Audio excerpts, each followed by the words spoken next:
Good evening. My name is Peter Sackett. I'm the president of the Board of Trustees here at Beth Israel the West Temple on Triscuit Road in Cleveland, Ohio. Thank you for taking the time to view our meeting this evening. I'm sitting here with Jim Hartnett from the Jewish Federation of Cleveland. The Commissioner of the First District, City of Cleveland, will be here shortly. Good evening, Jim. Hi, Peter. Thanks for having me. And we're happy to have you with us. Can you describe for us your current position with the Cleveland Jewish Federation? Sure. So my official title is the Director of Community-Wide Security for the Jewish community here in the Cleveland area. I've been in that position for 7.5 years now.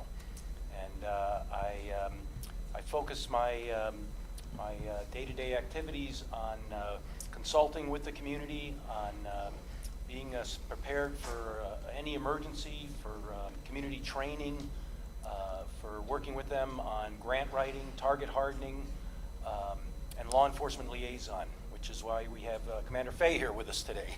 How are you? Good evening, Commander Fay. Good evening, good evening. My name is Peter Sackett. I know you know Jim. Yes, Peter. Can you also give us a brief description of your title and what it means to be a commander of one of the 6 districts? Ooh, that's a big question. My name's Daniel Fay. I'm the commander of the First District. I've been the commander since 2016. I've been a Cleveland police officer since 1996. So I just entered my 24th year. Being a commander is something that when I was a first patrol officer in 1996, I never thought I would get to where I am, to be quite honest with you. I had dreams and aspirations of being a sergeant. But I had a few mentors in my career that told me, hey, listen, take a promotional test. You'll be good. You have the skill set. You have the motivation. So I've been able to rise through the ranks. And each rank, obviously, there's more responsibility. And as a district commander, I oversee approximately 170 officers. And the First District geographically is very large. It's one of the bigger districts in the city of Cleveland. For me, my number one priority is simple. When somebody calls for help, we go help them. Period. If you want to ask me what my mission is, it's to help people. That's the number one thing for a district commander to do. When somebody calls for help, we go. Now, there's other also ancillary responsibilities. We have vice operations, detective unit, community engagement. But for me, the number one thing is when somebody calls, we go. And what type of cooperation do you currently have with the Jewish Federation of Cleveland regarding this building, Beth Israel? Sure. As everyone here knows, this is the only temple in the city of Cleveland, so it's a priority for me. There are a few priority locations in my district, some retail establishments, but this is probably top 10 for me, just based on past threats that we've received. I've known Jim a while. My previous position, I worked in the chief's office, so I was able to see the bigger picture, to see the different federal partners that we have. So for me, the Jewish Federation is a very important facility for me. And Jim and I work close. If there's ever a need or a possible threat, I'll vet it through Jim and I'll vet it through our fusion center. We have a fusion center, and we also have a real-time crime center. So every law enforcement entity, which is federal, state, local, works through the fusion center. If there's a tip that's received, if there's a threat that's received, it's vetted thoroughly through the whole federal, state, and local system. So to have that real-time crime analysis is huge for me, especially for this facility. And Jim, can you join in on this specific issue? Many of our people viewing are members. Many of them have never seen you. They may know a little bit about security. They know that they pay for security as part of their dues.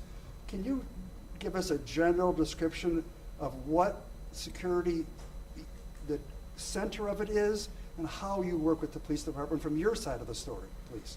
Sure, absolutely. A little bit of my background. I'm a former special agent with the FBI. I spent 28 years with the organization, 23 of those years here in Cleveland.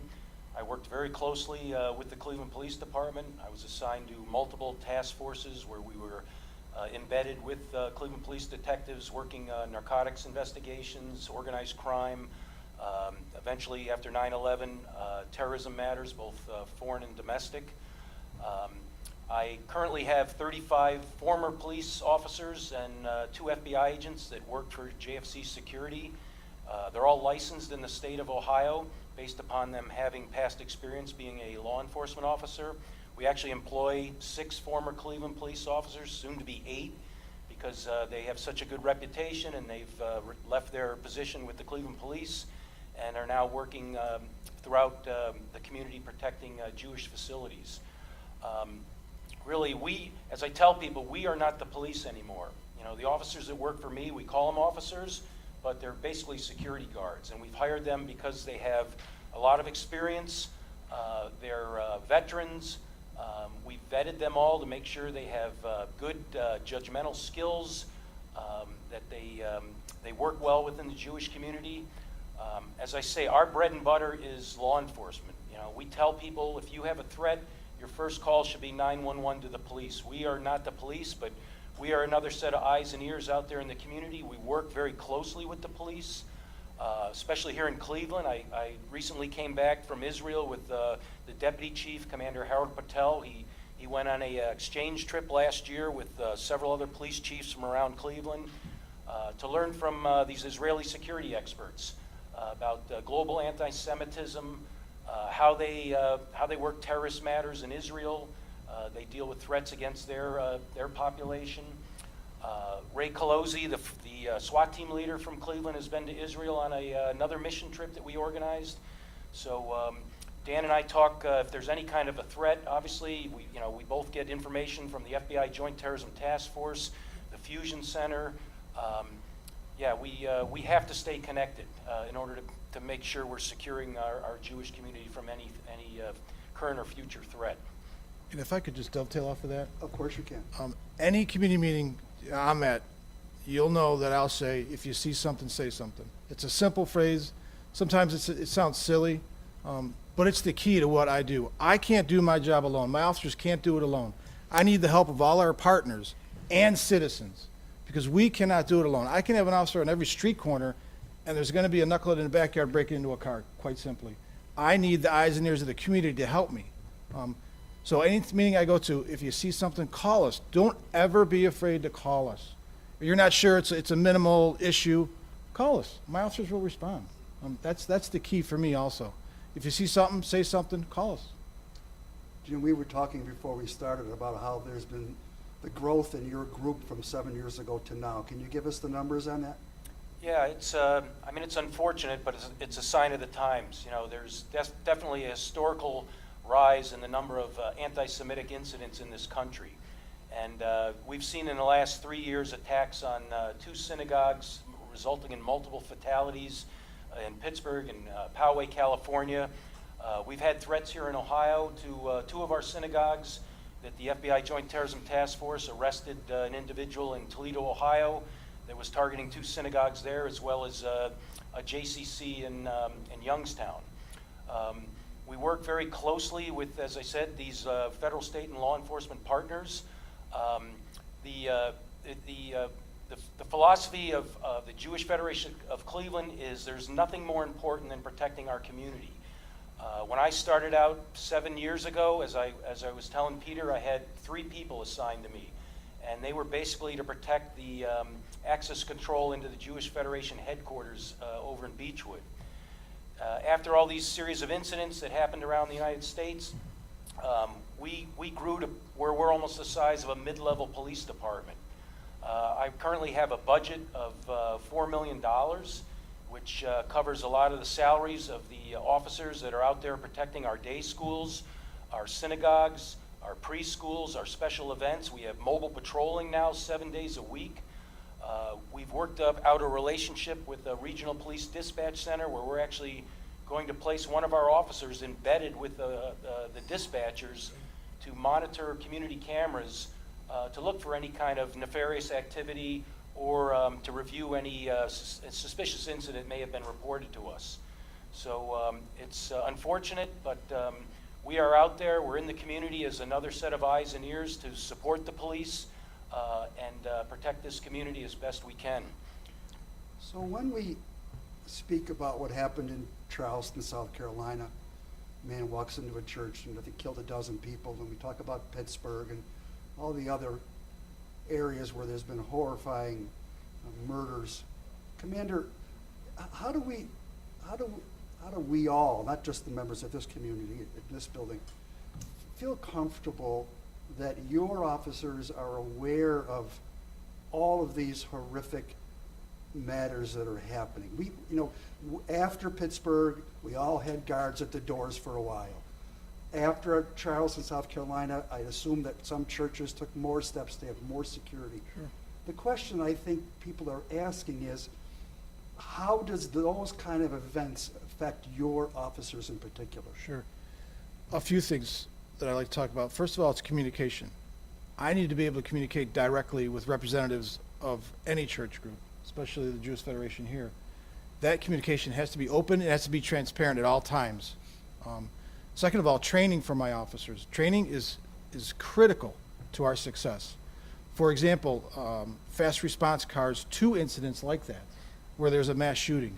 We need to be able to have that training, equip our officers with the proper equipment to respond appropriately to something like that. And so these events, how unfortunate they are, they do help us in training. They do assist my officers to think critically when they're responding to something like that. That's the key. Eyes and ears. One other thing is that I would like to talk about is cultural awareness. Yes. Is a key in our training. We have diverse populations in the city of Cleveland. In the first district alone, just recently, there's a Nepalese population that's expanding significantly. I wasn't aware of that when I first became commander. So for me, in training, we have to be culturally aware. We have to be aware of the populations that we are policing. And that goes right to the Jewish question. And we need to know, when are the Jewish high days, high holy days? My officers need to be aware of that. So do I. So we can add extra protections to those facilities. So for me, it's communication, it's training, and it's cultural awareness. When I was preparing for this evening, I asked some people to present questions, and a lot of the questions were about training. And we can't avoid the news cycle. It's a different kind of news cycle when both of you started your careers, or when I started my career a long time ago. Sure. The training that goes into the first district, where we have diverse populations, do they get that only on the streets, that, okay, I will learn my community through day-to-day operations, or do they come onto the shift knowing, here's what's going on in the community, and I have an understanding of all of the complications that come with it? Great question. A couple things. When they're in the police academy for 7 months now, Yes. their initial training as recruits, they'll receive a number of hours, I want to say 35 hours of cultural awareness, specific to Cleveland population. And what I do in the first district, once I realized the diverse populations when I first became commander, we actually have a PowerPoint presentation that we'll give our guys and girls once they are assigned to the first district. And it will get more specific. So the first district, I don't want to get in the weeds here, but it's broken up geographically into 7 zones. So our zone cars are assigned per patrol to one zone, to one neighborhood. So they know who and what's going on in that neighborhood every day. So for the officers that work this zone, they are very aware of this facility. So for me, it has to get down into the weeds.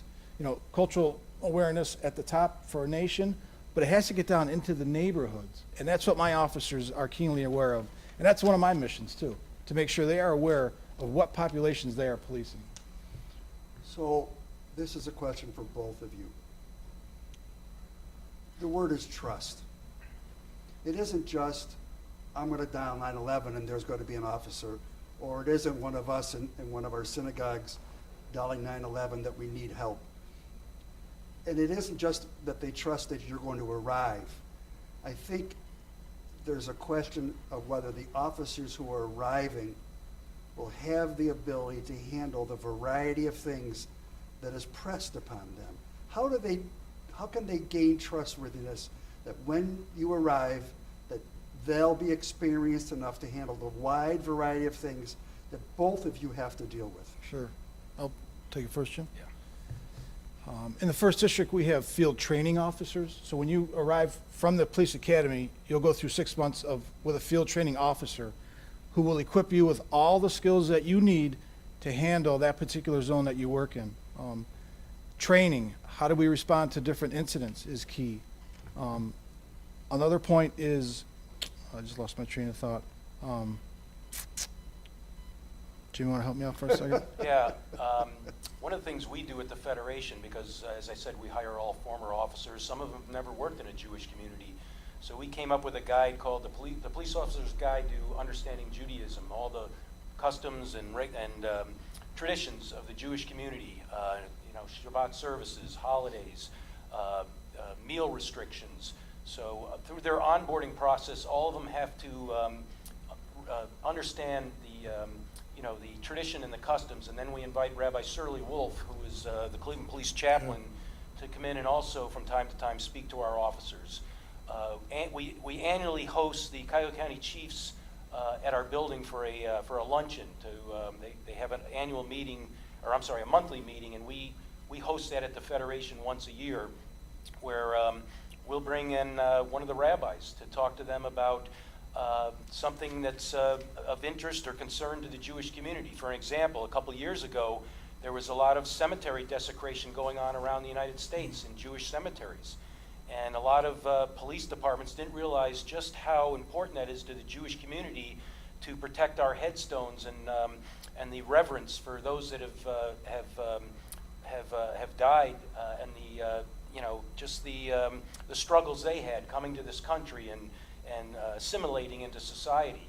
So we had one of the rabbis present that to about 35 police chiefs, and a lot of them came up afterwards and said, "I never knew that." And Cleveland in particular we've got multiple cemeteries in Cleveland where the offer was we'll start patrolling more frequently. So this kind of dialogue between the police and our community is just so important to bridge the gap and make sure they understand the needs and concerns of the Jewish community, as all communities. Yeah, and one other thing for me is when an officer does arrive to the 1st District, I'll give him a short lecture on what is important, what's expected from me. And there's 2 things: to be professional and be respectful in every interaction, inside my building and outside my building. If they're professional, respectful, they're going to have an awesome career. 25 years, 33 years, you're going to retire happy. If you decide to be unprofessional or disrespectful, you're going to have a problem with me, and we can go down and do a disciplinary process. One other thing I like to talk about is, and it's back to before I was a policeman, is officers patrolling neighborhoods and getting out of the zone cars. My officers have to get out of zone cars to communicate with people.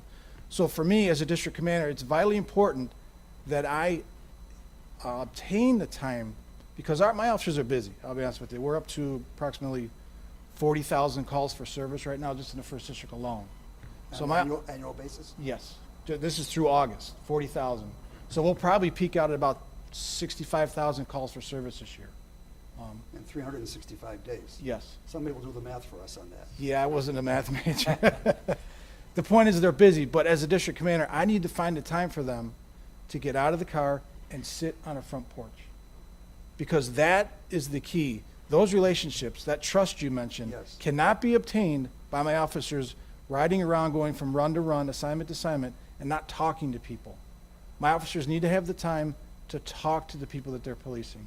Because if you don't talk, you're not going to build trust, period. And I think that goes into a question that I find people asking me. I work for a small municipality, and I work with police officers every day. And I think there's a concept out there that officers are just sitting running radar, sitting at the donut shop. And I know that perception is out there. Sure. It's from my knowledge of being a city prosecutor, being a lawyer for 39 years, officers, the last thing most of them want to do is run traffic. They don't have time to run traffic. They're Yes. on domestic violence calls, they're on family-related calls, they're on emergency calls, they're on car accident calls. They rarely get a chance to sit down on the couch and sit for 5 minutes, let alone have some lunch. Yes. I'm not here to defend the officers, but can you, at all times, but can you give a description about how generally one of your officers will spend, is it a 12-hour shift? Are you guys on 12s? We have 8 hours a day shift and then 10 hours for afternoons and nights. Okay, so the 8 and the 10-hour shift, is it easy or more difficult than you can handle to tell us how if it was a typical Friday night, Saturday night shift, Yes. what they would be doing. Yeah, and I'll be specific. Let's reference afternoon shift in the summertime. They start at 2 p.m. and they'll get off at midnight, and they will be busy the whole tour of duty. I guarantee it, in the summertime. From probably May through middle of October, my officers on afternoon shift are hustling. And if you see them stopped on the side of the road, they're probably investigating something. They're probably completing a report. They're probably eating their lunch, because the zone car, the police car, is their office. That's where they work every day. So for me, I remember when I was a patrol officer, the perception is important. It is, it really is. For officers to be sitting in a restaurant for an extended period of time. That doesn't happen, I know, in my district. I know in other maybe cities or districts it may happen, but my officers are very busy. Day shift is a little bit slower, I'll be honest with you, but they're still busy, because for a policeman in any city in America, you never know what's behind that door, what's in that car, what's behind the building. Our jobs are stressful, they're dangerous, and so it's important that the people understand that, yeah, sometimes they may be getting a donut, but you know what? They've been running for 8 hours straight. And I'm okay with them eating a donut and have a cup of coffee. So let's talk a little bit about the issue of the people who live in your district who are in economically difficult straits. And this may apply to both of you, I don't know for sure. Those in economic straits, those who are having a tough time, those without the three pillars that I always find of education, ministry, and family. If you've got three of those, your life has the potential to grow exponentially. If you don't have one of those from the beginning, you're in a very difficult position. I think that in all the districts, and including the 6, there are centers of people who have none of the three, who don't have ministry, who don't have a home, who don't have education, who don't have family. How does the police deal with that part of the community? Well, let's go back for a second. Is that group more likely to be involved with the police than those who have the pillars? And then the second question is there training that is specifically attached to deal with the people who are in a difficult spot to begin with? Sure, I'll take the second question first. We call them marginalized populations. There's extensive training about that. We need to be aware that not everybody has it easy in life. Some people, for whatever reason, maybe they were injured, then they can't work anymore. So we do have a lot of training on marginalized populations. My officers need to be keenly aware that some people are struggling, whether it's through addiction, which is a huge problem, as most people know. Heroin is a huge problem in the city of Cleveland, in the 1st District. It hasn't plateaued, I don't think, yet. But my officers need to be aware that there are populations out there, and we need to be able to kind of go through our toolbox, I guess I'll say, and offer social services to people, because we're not going to out-arrest the heroin problem, domestic violence problem. We need other partners to help us out. For example, social services, social workers, crisis intervention teams that can respond to crises to help people out. My officers don't necessarily have psychological degrees, but we can get some of those social services out to help us. We're police officers. We're there to help people when they call, but we also need to be able to identify and grab different social services to help us with marginalized populations. So I think the question for you, Jim, is that an issue that your organization deals with? Is there an issue of those who are as unfortunate and maybe an eye for trouble that you have to attend to? I mean, from a security perspective, our role is different, since we're not police officers. We're not, responding to calls or really interacting so much in the public, as we are just on the lookout for any kind of a bad actor that may be looking to threaten or harm the Jewish community. We do have as part of the Federation services to the community, we have a community relations committee that does work with marginalized communities, and they offer support, education. We have a HESED center, I think, where they can get food. It's a food distribution center, but we really, as far as the security end of for my responsibility, we don't deal with it as the officers would for the police department. One tool that I do have in my tool belt as a district commander are community engagement officers.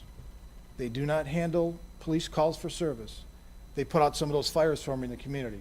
So if there's a family in need, a marginalized population, let's say the father was injured and they're on unemployment and they need help, I'll send my community engagement officers out to get them whatever they can. Whatever they, like for example, last week we had an individual who had his bike stolen, and he was developmentally disabled. So what we did, we asked one of our community partners to donate a bike. They did, and we were able to get a bike for a young man who had it stolen. So my community engagement officer are another tool that I can use to help out some of the populations, help out some of the families in our community. Most of your squad cars are 2 patrolmen. Yes. What is the percentage of females in the district, of your police officers? I have Patrolmen and everybody, every other line? Right, so I have 170 total. That includes commanders, captains, lieutenants, sergeants, and patrol officers and detectives. 170, I probably have, I want to say 60 females, maybe 55. Almost a third, a good third? Yes. And how about black patrolmen or black higher-ups? Black, probably 50%, I'd have to guess. Are they assigned to your district because they happen to be black? Not necessarily. The chief of police assigns all members of the division wherever he deems appropriate. But for the first district, when I was hired in 1996, my guess is the demographics of the first district were middle class, Caucasian, probably 85%. Fast forward 24 years later, I'm district commander now, and my guess for our population in the first district is probably 50% black, 40% Caucasian, and 10% Hispanic, somewhere in there. How many of your 170 would be considered to be rookie status, or how many new officers do you get per year? Fortunately for me, for a long time, the first district was traditionally a district where it was slower. So the last few years of your career, you'd ask the chief, hey, can I get assigned to the first district? Oh. It was slower. That has changed. The first district has changed significantly since 1996. So for me, I've talked to the chief, and he's been very good to me with assigning young officers to the district to tackle some of our issues. So for me, in 4 years since I've been there, I've seen a huge change. When I was assigned the commander, the average age of an officer at the district was, my guess, 45, 50 years old. My guess now is probably 28, 30 years old. Wow. I need the young guys and girls. Those are the guys and girls that are going to solve problems in the community. They're energetic, they're passionate, they're idealistic, and they want to help people. So let me change the subject for a minute. We are dealing with a pandemic in this world, in this country, in this state, in this county, in this city. For both of you, what has, even if we use the current scenario of schools, yes and no, professional sports, college sports, yes and no, everyday life seems to be in turmoil. So I have a couple questions about that. Do you both sense that there is turmoil, or is that not necessarily so? That's the first question. Things have been turned upside down in our world. Obviously, after COVID hit, the community wasn't as active or visible. Right. Services were stopped. Schools went offline, working remotely. Special events were canceled. But the threats continue. Even with COVID, we see that more people are online now, spewing hate. They have more time at home, so obviously they spend more time in chat rooms and on right-wing, left-wing websites. The level of anti-Semitism has actually increased during this period. A lot of these internet trolls somehow blame the Jewish community for COVID, which seems to always come back to the Jewish community when there's blame to be placed. That these haters out there seem to want to direct more anger at the community. But we were continuing to be out there as far as our security. We didn't lay off one officer. We continued to do visible protective details around our facilities for fear that there might be some more criminal activity like burglaries or vandalism. We've been out there the whole time, which actually was a lot of community members felt reassured by, that they saw our officers out there patrolling and still visibly protecting the community during these unprecedented times. Commander? Yeah, turmoil, probably not. I mean, our business plan has not changed. Crime still exists in our community. It slowed down a little bit in March, but our crime data, which I look at daily, has been pretty consistent from 2019 versus 2020. So turmoil, I don't really see that. It's pretty consistent with what we're doing. The world that we live in is such that the sheriff in Kenosha, Wisconsin today made a statement that over 50% of those who've been charged with crimes during the post-shooting time have been from out of town. Did we have that problem in Cleveland when we had I think it was in May, our issues downtown? I can't speak to that, to be quite honest with you. I don't know. I was not downtown. I was in my district, making sure that we were safe, that our building was secure. So I can't speak to that. I don't know. And so the bigger question is, as a community, as a city, it could be Cleveland tonight. A tragic event, wrongful, rightful arrest, something tragic that has happened in a half a dozen communities could happen while we're speaking. It wouldn't have to be in the Cleveland area. It could be at a Jewish facility. It could be at a church. It could be in a variety of places. Sure. Are you both prepared and can confidently state that we have things in place to control the response to that type of conduct? I can speak for the First District and the Cleveland Division of Police, yes. I know for a fact we've increased our training significantly for we call it field force mobilization. I know my officers I've trained. They're training today, as a matter of fact, to ensure that we have the training and our policies are secure to make sure we're doing it right. So if a significant event does happen in the city of Cleveland, I'm very confident that the Division of Police is prepared and ready to handle it. How about you, Jim?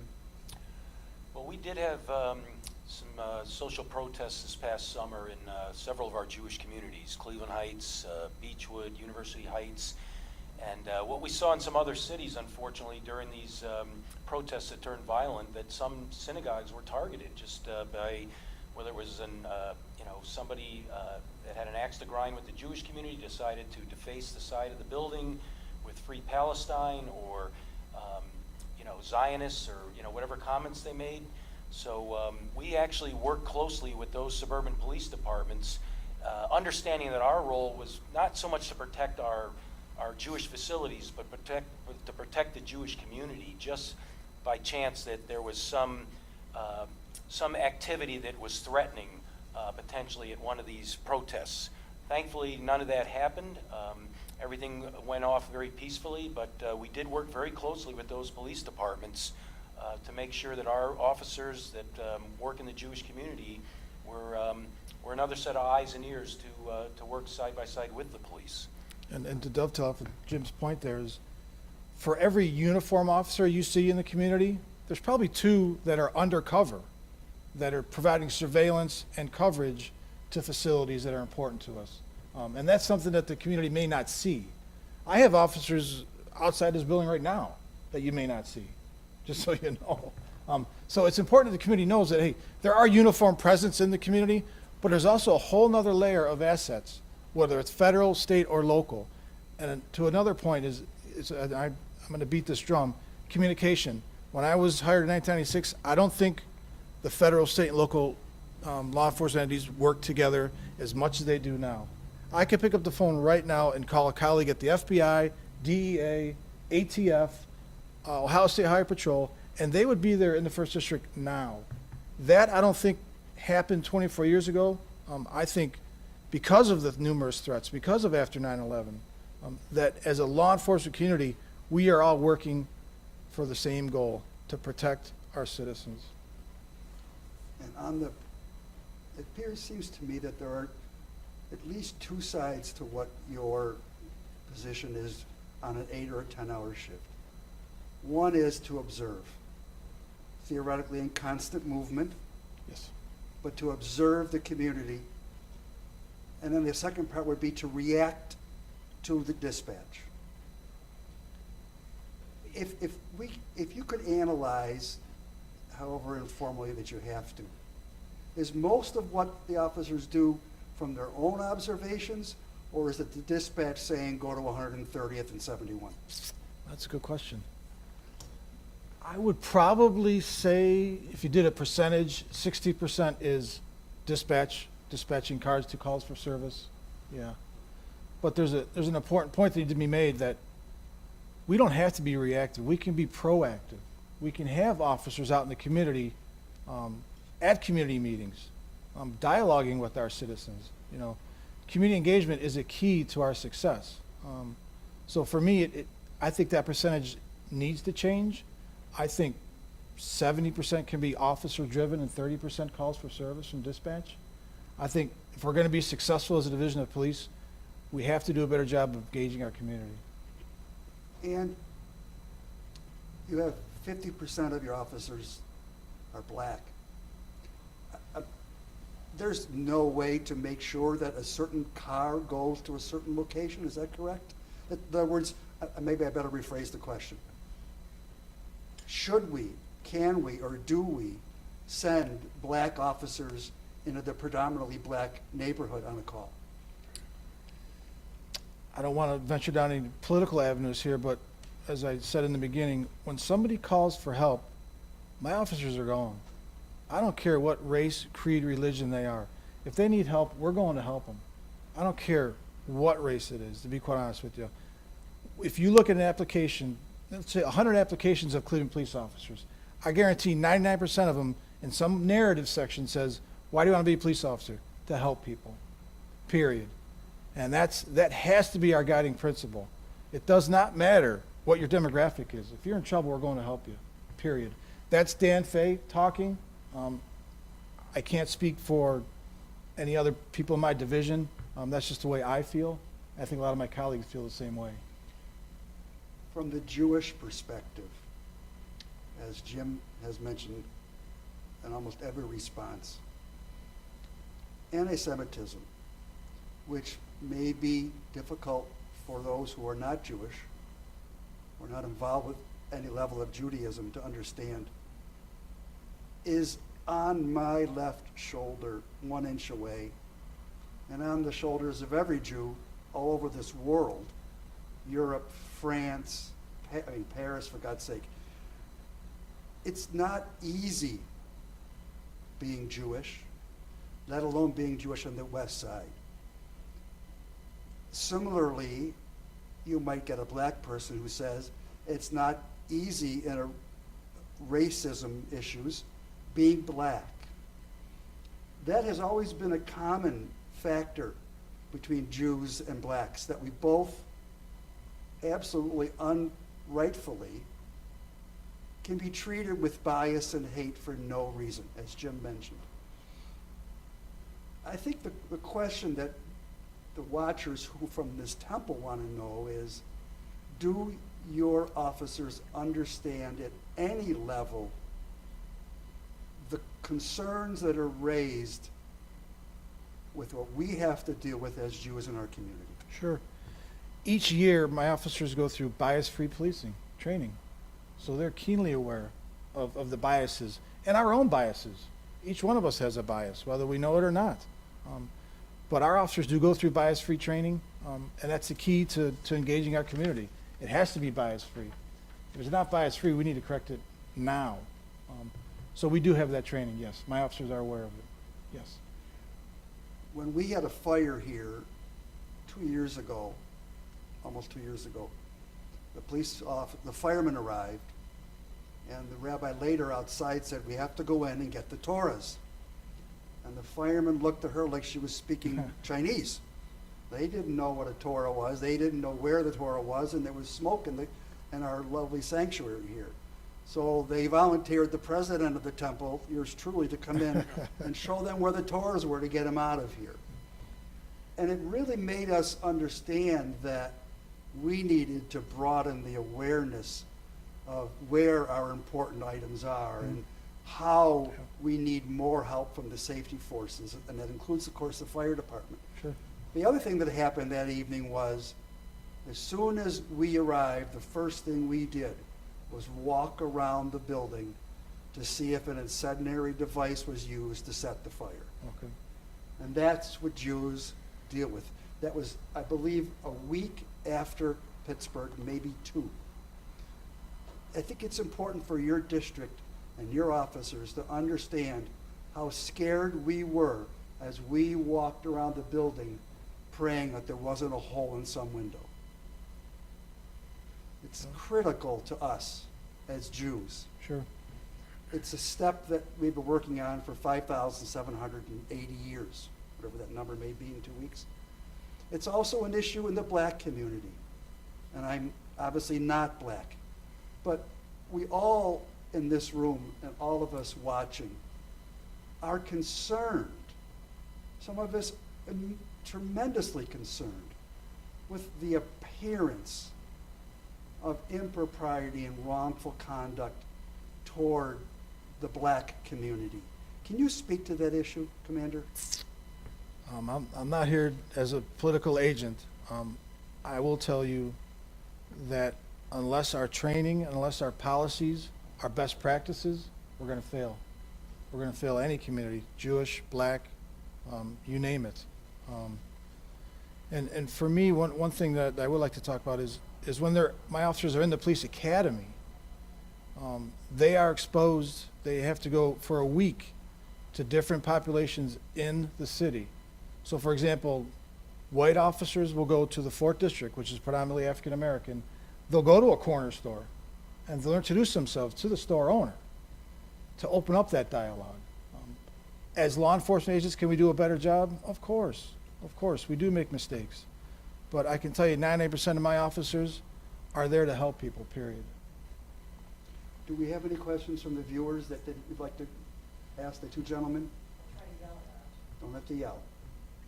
Given your increased involvement with the Jewish community in protests, organized and unorganized, what is your relationship with the Anti-Defamation League and their police department trainings? Sure.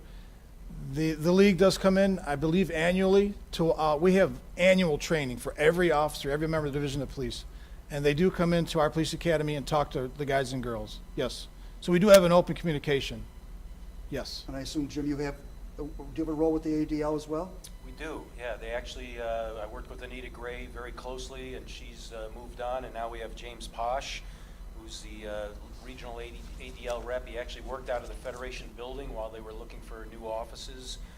They have a great center on extremism that they collect a lot of intelligence on these white supremacist neo-Nazi groups, specifically in our area that they share with us.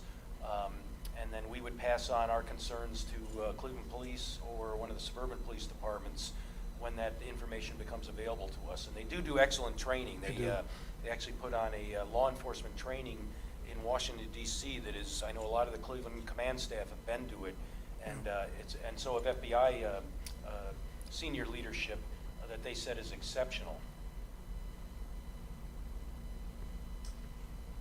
Incidents of mental health crisis, especially public breaks, are rising.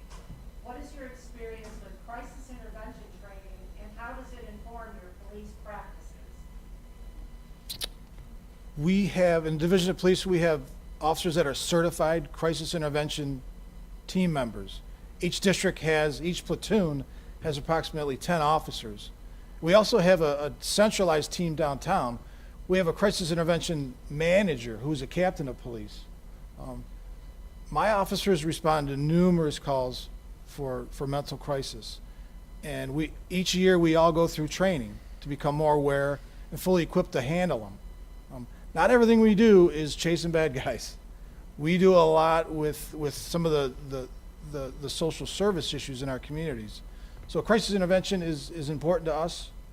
We've trained on it every year, and the division does have, each platoon, at least in my district, has officers that are certified to handle those situations. So if there's a crisis happening at a household, and Jim and I are working together and we're not crisis certified, we can call dispatch and they can identify an officer or officers to come help us work through this problem. That's just an on-the-ground example of that. So the purpose, to bring some conclusion to our meeting, the purpose that I had in asking the two of you to attend and speak was multifaceted. First, I thought it was important for our members to see that there is a security person from the Jewish Federation in Cleveland who is experienced and has been around a long time and is actively engaged in doing his best efforts to keep us safe. And you know how much I appreciate it, Jim. We talk a lot.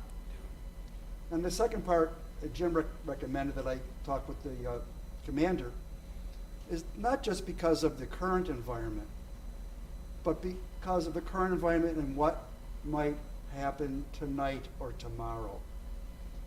Is the Cleveland district that we sit in prepared to handle our emergencies and then the public at large's emergencies? And I hope that everybody that has viewed this has a significant level of comfort with how well these two gentlemen presented themselves. I am very impressed with the both of you. Your commitments to the community are very obvious. I appreciate your time very much. It is certainly after hours for everybody in this room. And I know policing is a 24/7 job for both of you. I think it's important that everybody had an opportunity to hear the good things that are happening and the steps you're taking to protect everybody in this great community of ours. If there are no further questions, if you guys would like to make a final comment, we can close at your discretion. I'm good. Jim, anything? No, just thanks for inviting us out here tonight. We're always accessible. As I said, your first call should always be to the police. And as Dan said early on, you know, you're the eyes and ears of the community. I mean, you see something that looks out of place, you have to pick up a phone and call someone. Seconds count in these matters. We've seen that from people that did take the initiative, that they've prevented tragic events from happening. So, you know, get to know your police officers, feel comfortable with them. They're here to support and serve you. Federation Security is a backup.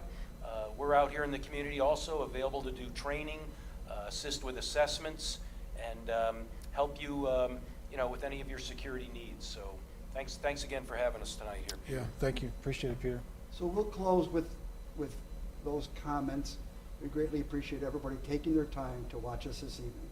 Thank you very much. Thank you.